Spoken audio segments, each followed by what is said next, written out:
First of all, what does it mean to you to be picked as the best volleyball player in Division III this year? It's really quite an honor and very surprising, but really honored is really the word that I think describes it best. Talk about your career at WashU. You came in having been one of the best high school setters, but then mostly played right side until about midway through last season. How did it feel to return to full-time setting this year? It felt good. It was a weird transition going from being able to hit, which is something I've always loved, to going back to setting. But it's sort of like driving a car or riding a bike. It's something that you don't really forget how to do. And I've always been really comfortable setting since I've been doing it for so long. And so it was fun and exciting to return to it. You were able to witness Allison's whole career, coaching against her for the first 2 years and then being her coach the last two. Talk about that and the growth you saw her make during those 4 years. I remember her first year, and I believe that was the first time as a coach that I had ever beat WashU as a head coach, was her freshman year. And her and I talked about this actually last week on how all I kept saying was we got to figure out how to stop the girl in the yellow headband, and that was Al.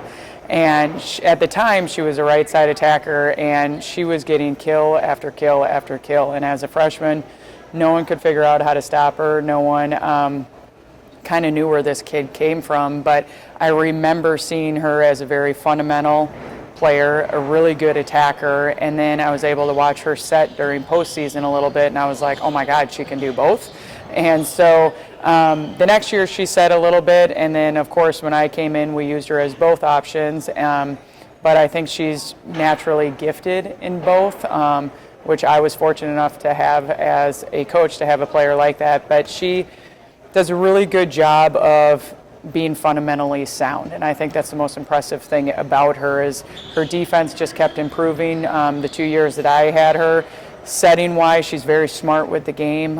She understands things extremely well and how to distribute the ball, and she just sees and has vision of the court extremely well, which helped her as an attacker and as a setter.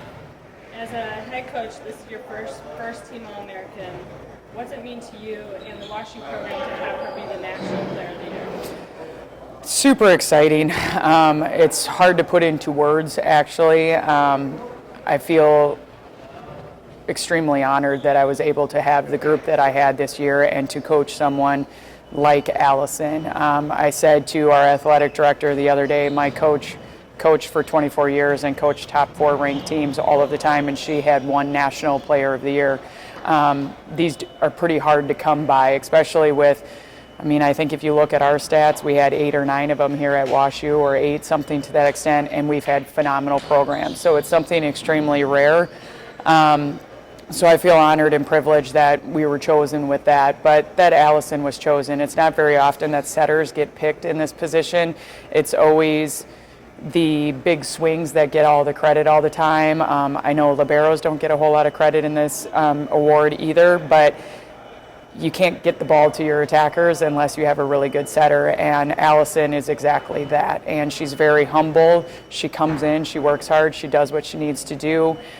She's been asked to do many roles throughout her 4 years here, and so to finally be rewarded, I think, at the end of her career is fantastic.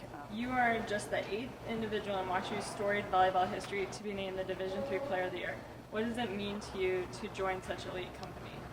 Well, it's a huge honor, and I came to WashU partially because of the huge tradition, and so getting to say that I'm a part of that as well is really exciting, and I'm really grateful